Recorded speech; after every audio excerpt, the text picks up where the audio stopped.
시청자 여러분 안녕하십니까? 김민지의 아트앤테크 시작합니다. 정부에서 인공지능과 메타버스 관련 투자를 확대하고 있는 추세입니다. 웹3 시대, 인공지능, 메타버스와 만난 예술은 어떤 모습일까요? 오늘은 큐레이터 손정아님과 관련 이야기 나눠보겠습니다. 어서 오세요. 안녕하세요. 네, 큐레이터님 새해가 밝았습니다. 요즘 어떻게 지내고 계신가요? 네, 새해 인사드리겠습니다. 네. 새해 복 많이 받으시고요. 웹3 시대를 살고 있는 예술 기획자로서 지난 몇 년을 돌아보니까 4차 산업을 대비하는 예술 기획, 융복합에 대한 과제가 많았던 것 같아요. 그래서 메타버스에서 NFT로 완전 연소했던 지난해들이어서 앞으로는 좀 더 시대적 통찰력을 가지고 웹3에 맞는 예술 문화 정책에 대해서도 좀 폭넓게 바라봐 보려고 합니다. 네. 큐레이터님께서 아무래도 인공지능과 메타버스와 관련된 신기술과 예술이 어떠한 혁신과 변화를 만들어내는지 많이 궁금하실 것 같은데요. 저는 최근에 인공지능 아바타 생성 서비스를 굉장히 인상적으로 보았습니다. 네이버 자회사 스노우에서도 관련 서비스를 내놓았다고 들었는데요. 보니까 제너러티브 AI, 인공지능 생성 모델을 활용했더라고요. 그러니까 내가 사진을 찍으면 그 이미지를 기반으로 다양한 컨셉의 이미지들을 생성해내는 인공지능 모델인데요. 관련하여서 어떠한 뉴스가 주목할 만한 소식들이 있을까요? 네, 저도 네이버 자회사 스노우가 AI 아바타 서비스를 시작하고 실제로 인스타그램에 그런 셀피들이 많이 등장하고 있는 걸 봤는데요. 이렇게 셀피를 등록하면 최대 200개 이상의 AI 아바타 이미지가 생성된다고 해요. 그래서 MZ세대 지갑이 열렸다라고 네. 하는 뉴스를 봤는데 우리가 사진을 찍을 때 비유길리 많이 앱을 쓰시잖아요. 네. 그 카메라 앱에도 이 기능이 추가될 예정이라고 하고 해외 사례로는 일본에서 먼저 시작을 했는데 이 서비스를 하니까 폭발적인 인기가 있어서 각 국가에 맞는 로컬 콘텐츠 도입 계획도 있다고 합니다. 네, 그러니까 각 국가의 어떤 지역성이나 문화에 네. 기반해서 인공지능 아바타 서비스를 만들어낸다라는 것인데요. 근데 이 인공지능 아바타 서비스를 어떤 식으로 산업적으로 활용할 수 있을까요? 뭐 다양한 분야에서 쓸 수 있겠죠. 그래서 저는 이제 예술 쪽에 종사를 하다 보니까 NFT 아티스트들을 만나게 됐고 이분들이 인공지능을 열심히 공부하고 있다는 소식을 많이 피부로 접하게 되는데요. 네, 보니까 저 같은 경우는 이 인공지능 아바타를 메타버스에서의 나의 캐릭터로 활용할 수 있을 뿐더러 개인 맞춤형 비서로도 활용할 수 있지 않을까라는 생각이 들고요. 그 산업의 적용은 이제부터 지켜봐야 할 사안이지 않을까 싶습니다. 알레시아 AI라는 미국의 스타트업이 있습니다. 이곳에서도 유사하게 이 제너러티브 AI 모델과 유사한 비즈니스를 내놓았는데요. 네. 챗 GPT라고 들어보셨나요? 네네. 네, 그 인공지능을 통해서 내가 어떤 질문을 던지면 자연어로 이러이러하다라고 마치 구글 검색을 했을 때 답변을 주는 것처럼 해당 문항을 주는 그런 서비스인데요. 이거는 캐릭터 GPT라는 서비스를 알레시아 AI라는 기업에서 내놓았다고 합니다. 방금 소개해 주신 스노우 같은 경우는 큐레이터님의 셀프 카메라를 찍으면 그 이미지를 기반으로 인공지능이 다양한 이미지를 생성해내는 것인데 이 캐릭터 GPT라고 하는 것은 자연어, 내 언어로 맞아요. 이러이러한 성격의 이러이러한 아바타를 생성해줘 라고 하면 맞아요. 인공지능이 관련 아바타를 만들어준다는 것이죠. 그렇죠. 너무 무섭기도 하고 네. 놀랍기도 합니다. 네. 그렇다면 이런 상황 속에서 NFT 아트 분야에서도 인공지능을 활발하게 접목하는 시도들이 있을 것 같은데요. 네. 관련 소식들이 있을까요? 네. 최근에 제가 인공지능 아티스트 클럽장을 만났어요. 네.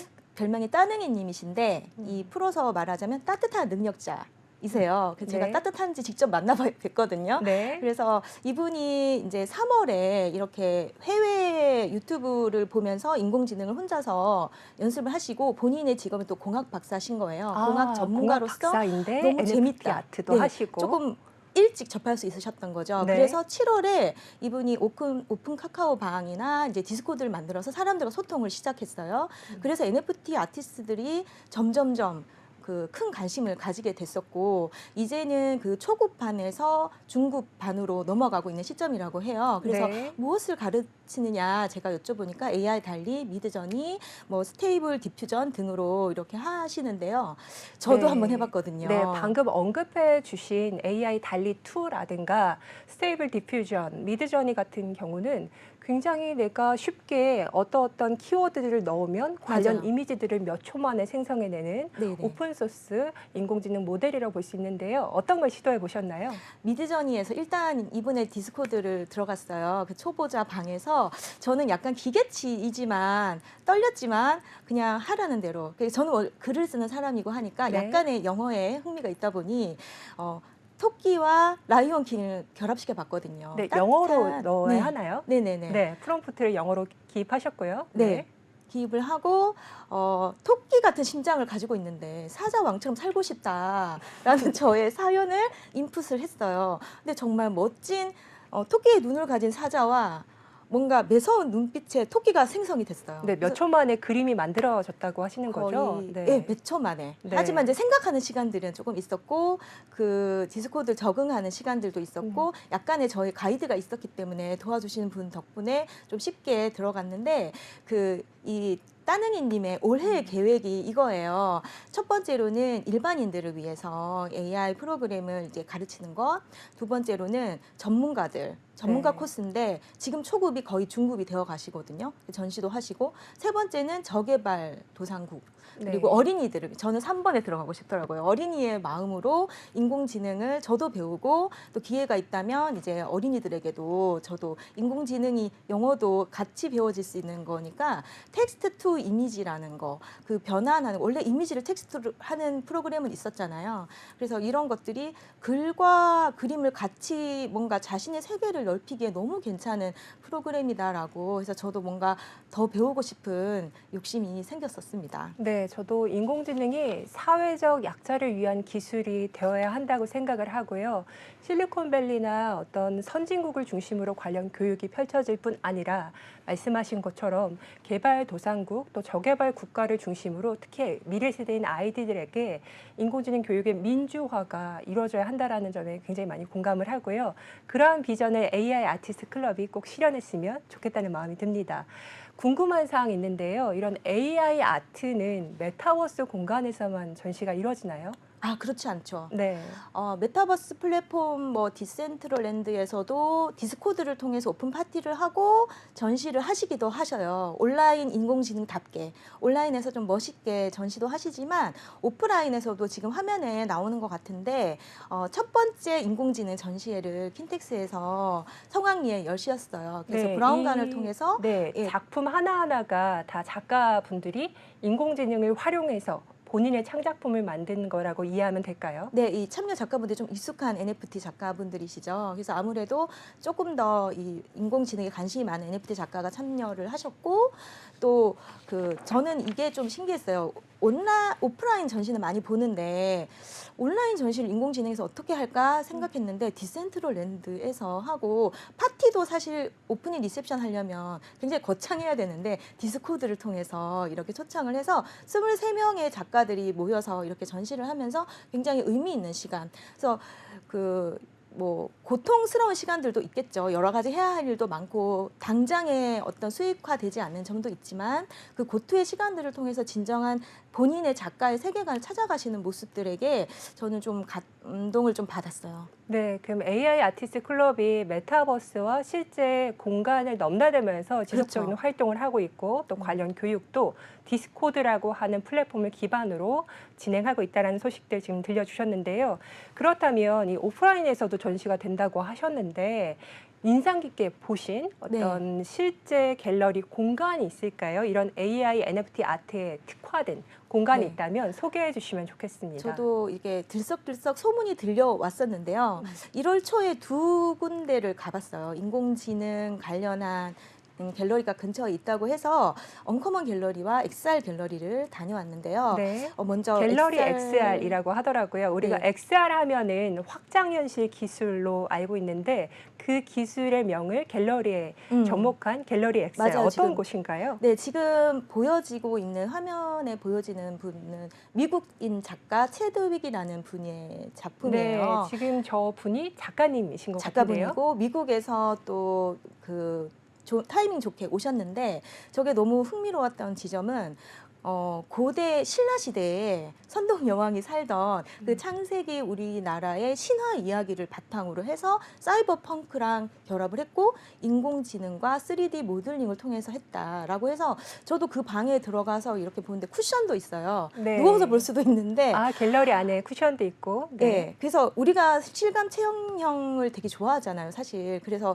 관광지 제주도나 뭐 강릉에 가면 아르테 뮤지엄 안 가본 사람이 없잖아요. 네. 거기서 사진 찍고 즐거워하는데 너무 머니까 가까운 곳에 가고 싶으시다면 이 엑스알 갤러리도 괜찮을 것 같고 이 좀 특이점은 갤러리 엑스알이 세 분야의 전문가들이 만든 갤러리신 거예요. 네. 그럼 그야말로 기술과 예술의 융합인 거예요. 예술 전문가, 교육 전문가, 뭐 기술 전문가. 그래서 팝스라인이라는 이 김영덕 대표님이 이제 기술 전문가셔서 네. 웹3가 너무 어렵게 느껴지니까 이것을 대중화하기 위해서 갤러리를 리뉴얼했다라고 해서 1월에 정말 좋은 신선한 경험을 했고 또 전시도 또 창세기 신화의 얘기를 네. 사이버 펑크로 한다는 것이 좀 한국에서는 보기 드문 그런 전시였습니다. 네, 저도 그 갤러리 XR 전시를 봤는데요. 그 특이할 만한 점이 이 체드윅 작가님께서 서양인의 시선으로 맞아요. 우리나라에 살아 있는 바리대기라든가 또 석가와 같은 그런 인물들을 3D 모델링을 통해서 새로운 형태로 표현해내셨다는 점이 굉장히 흥미로웠고요.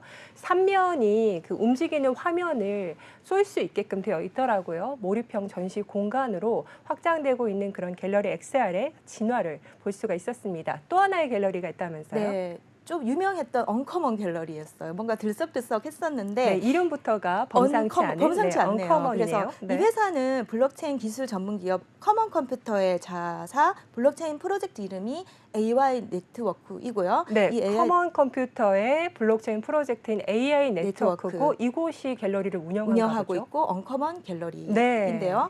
그래서 뭐 그림을 팔고 사는 게 목적은 아니고 이 커먼 컴퓨터에 이제 지향하는 인공지능의 어떤 이런 연구 컨퍼런스가 이루어지면서 NFT 전시도 저렇게 이루어지고 있어요. 방도 거기도 소파가 있어요. 누울 수도 있고 네. 뭔가 좀 컴포터블하면서 인공지능에 대해 생각할 수 있었던 그런 전시였고 또 NFT가 디스플레이가 요즘은 이제 새로운 시도잖아요. 근데 네. 굉장히 안정감 있게 모니터 같은 것들을 설치해 주셨고 설치 미술도 보여줘서 예술과 기술과 또 사람이 서로 왔다 갔다 할 수 있는 그런 좋은 공간이 생겼다. 문화 복합 공간인데 인공지능 베이스다라는 생각이 들었고요. 뭐 아기 상어 핑크퐁 그 전시로 시작했을 때도 굉장히 흥미롭게 봤었거든요. 그래서 이 핑크퐁 너무 귀여운 핑크퐁으로 이제 NFT를 사신 분이 그걸로 게임을 하시는 거예요. 네. 그걸 게임을 한 기록이 또 이렇게 AI 네트워크 블록체인에 기록된다는 굉장히 신선한 인터랙티브 네. 방향성을 네. 추구하고 계셨고 또 이 베이비 샤크가 이 지식 저작권을 활용해서 제너러티브 아트로 다시 또 생성이 되니까 그때 저도 되게 재밌다. 그리고 항상 좀 넓기도 하고 자주 가고 싶은 곳으로 지금 돼 있어요. 네, 계속 궁금해요. 네, 그 언커먼 갤러리에서 그 유명한 IP인 그 핑크퐁 컴퍼니의 베이비 샤크 캐릭터를 통해서 NFT 프로젝트를 선보인 그 케이스를 가지고 전시가 이루어지기도 했고 그 외에 다양한 NFT 전시가 이루어지고 있다고 이야기해 주셨고요. AI 아트 전시도 이곳에서 이루어질 계획이고 또 이루어졌고요. 좀 굉장히 특이하게 본 점이 블록체인 기반 AI 클라우드 개발사가 그 커먼 컴퓨터가 이런 AI 네트워크란 프로젝트를 운용하면서 갤러리를 소유하고 있다는 점이 신선하게 네. 다가왔어요. 상당한 투자죠. 네, 어떻게 보면 기술과 예술이 만나는 이 웹3 시대의 지점에서 새롭게 탄생한 갤러리 형태가 아닌가 싶은데요. 방금 사진으로도 보여주셨지만 이전의 갤러리와는 조금 문화가 다른 것 같아요. 어떠한 네. 차이를 느끼셨나요? 지금 근데 언커먼 갤러리뿐만 아니라 모든 문화기관, 공공기관, 상업기관들이 다 탈바꿈하고 있다고 생각해요. 네. 그래서 그 중에서 이 예를 XR 갤러리나 뭐 언커먼이 들어지지만 모든 공간에서 웹3를 준비하려고 꿈틀대고 있다라고 네. 생각하거든요. 그래서 누군가는 프론티어가 되겠죠. 그리고 빠르게 모방 또는 비슷하거나 더 발전적인 공간이 계속 생겨날 거예요. 네, 그런 새로운 공간에 대해서도 소개를 해주셨는데요. 큐레이터님은 인공지능을 활용한 예술에 대해서 어떠한 견해를 갖고 계시나요? 인공지능이 뚝딱 만들어주니까 그게 무슨 예술이야 라고 맞아요. 생각해주는 진영도 있어요. 실제로 네. 안티 AI를 외치는 아티스트 그룹이 있기도 맞습니다. 하더라고요. 그렇죠. 그런데 막상 이 AI를 통해서 NFT 아트를 만드는 작가님들 이야기를 들어보면 그게 그렇게 쉽게 되는 게 아니다. 그렇죠. 라고 이야기를 하시고요. AI 아트도 예술성을 지닐 수 있다라는 주장이 있습니다. 큐레이터님의 네. 견해가 궁금합니다. 갑론을박 논쟁이 있죠. 어떤 공모는 AI 작품은 안 돼라고 그 시작하는 작가들에게 아예 공지를 내리는 그런 공모도 있고 한데 사실 예술가가 뭐예요? 호기심 아닌가요? 호기심. 그렇죠? 네. 뭔가 궁금하니까 시도를 해볼 수 있는 거고 저도 시도를 해봤지만 그걸 가지고 사실 예술 작품이라고 할 수는 없지만 이게 미드저니로 고투하는 작가들이 얘기를 들어보면 굉장히 고통스러운 과정들이 있어요. 네. 그래서 예를 들어서 대가들이 붓터치를 하고 뭐 도예가들이 도자기를 깨면서 장인이 되어 가잖아요. 콜라주도 여러 번 중첩된 그런 실험적인 시행착오 속에서 자신의 길을 만들어가는 건데 자신의 작가의 세계관을 만들기 위해서 시도해가는 그 과정이에요. 그래서 그 미드저니의 과정들도 자기의 패턴을 만들려면 수많은 텍스트 투 이미지를 계속 반복해서 자신의 패턴을 만들어야 해요. 네. 그거를 또 기록해 놓고 물론 이제 조금 더 이거는 예술가 중에서도 조금 더 스마트해야 하지 않을까 뭐 그런 생각들도 들어질 수가 있는데 기술을 활용할 수 있어야 네. 하니까요. 좋은 예술가건 좋은 예술 전문가건 모든 사람들이 전문가라는 것은 좋은 질문을 만드는 사람이라고 생각하거든요. 그리고 완벽하게 아는 사람은 지금 없잖아요. 그 전문가라는 건 예술 전문가가 완벽해서가 아니라 끊임없이 이 웹3 시대를 연구하고 고민해 가는 사람이 웹3의 예술 전문가가 아닌가 싶어요. 그래서 이러한 고투의 과정들은 값진 예술의 과정이고 또 폭넓은 시각으로 이게 단편적으로 그냥 뭐 어떤 사람은 인공지능으로 푹 넣어서 NFT로 올려서 잘 팔리는 분들도 물론 계실 수도 있겠죠. 네. 다양성이 있어요. 문화 자체가 다양하기 때문에 저는 인공지능이 반갑다라고 생각하고 네. 원래부터 시대적인 트렌드에 관심이 많았던 기획자이기 때문에 저도 그 계속해서 그 토끼와 사자를 좀 발전시켜 보고 싶다는 생각이 들고 본인이 있습니다. 창작하신 AI 아트도 예술성을 부과해서 민팅도 해야겠다라고 네. 생각하고 토끼의 해에 맞게 네. 준비하고 있습니다. 네, 발전시키실 계획을 갖고 계시는군요. 네. 이렇게 보면 예술뿐만이 아니라 우리 일상의 모든 것이 인공지능과 접목되고 연결되지 않을까라는 생각을 하게 됐는데요. 이미 그러한 언급을 하신 기술 칼럼니스트가 있더라고요. 네. 바로 케빈 켈리인데요. 저는 케빈 켈리가 테크놀로지에 귀를 기울이면 미래를 알 수 있다라고 한 말에 매우 공감했습니다. 어떠한 사람인가요? 네, 저도 사실 키워드를 인공지능으로 서점에서 검색을 하다가 짠 발견한 분이에요. 그래서 네. 더듬어 봤더니 이분이 세계적인 기술문화 전문 잡지 와이어드를 창간하시고 네. 편집장으로 활동하시고 스티브 잡스, 빌 게이트 그리고 아마존의 제프 베이조스까지 많이 인터뷰를 계속 기고를 하셨어요. 그래서 본인의 사이트도 있는데 쿨툴스라고 50만 명 이상의 회원을 확보하고 계시고요.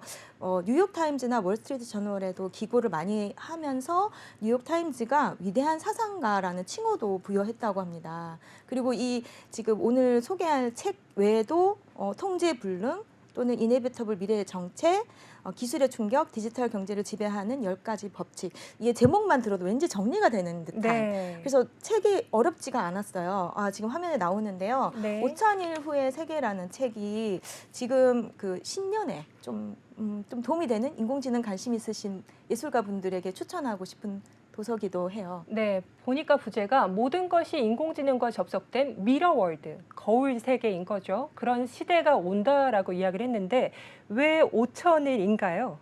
그러게요. 네. 그래서 5,000일을 계산해 보면 13년이고 이 네. 13년이라는 시간은 인류의 어떤 문명을 바꿀 수 있는 시대다라는 말씀이에요. 근데 네. 되게 소름 돋는 건 비플의 NFT 5,000일을 기록했지 않습니까? 네, 그렇죠. 그때는 사람들이 별로 5,000일의 의미를 아는 분도 물론 계셨겠죠. 저는 그때는 모르고 있었다가 약간 소름 돋았는데 네. 이제 5,000일이 월드와이드 웹이라는 인터넷이 생겼던 시절을 생각해 보면 제가 95년도 학교를 들어갔을 때 네. www 천리안을 채팅으로 이렇게 배웠죠. 아, 그때 네. 5,000일이 시작돼요. 이 케빈 켈리에 의하면. 네. 그리고 나서 13년이 지난 이후에 이제 저는 그때 북경에 있었는데 네. SNS 그때는 블로그가 또 SNS의 이제 초기 프론티어였잖아요.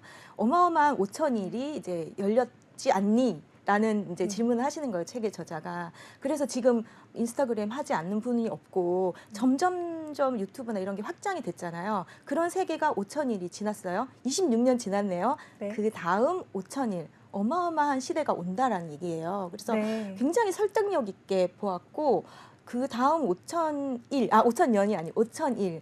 아, 진짜 네. 잘 해봐야겠다. 그리고 네. 이분도 웹3의 어마어마한 미러월드 AR 시대가 올 거다. 좋은 의미에서 네, 라는 예언을 하십니다. 네, 케빈 켈리가 그러니까 모든 것이 AI와 접속된 미러월드 시대가 온다고 했고 그것은 디지털이 융합된 AR 세계라고 언급을 했습니다. 그곳에서 새로운 비즈니스의 기회가 창출될 것 같은데요. 그런가 하면 최근 다보스 포럼이 막을 내렸습니다. 주제가 분열된 세계에서의 협력이었고요. 다양한 이슈들을 나누었지만 특히 기후변화 이기에 대한 그런 논쟁들이 많이 있었습니다. 그런데 이런 탄소 중립이라든가 기후변화라는 주제는 우리 인류의 공통 해결 과제이기도 하지만 예술가들의 작품 주제가 될 수도 있습니다. 관련하여 기후변화를 주제로 한 NFT 아트, 기부 사례가 있다면서요? 네, 탄소 중립을 주제로 해서 땡스 카본이라는 스타트업 회사와 최연주라는 작가의 콜라보레이션 NFT 기부 사례인데요. 네.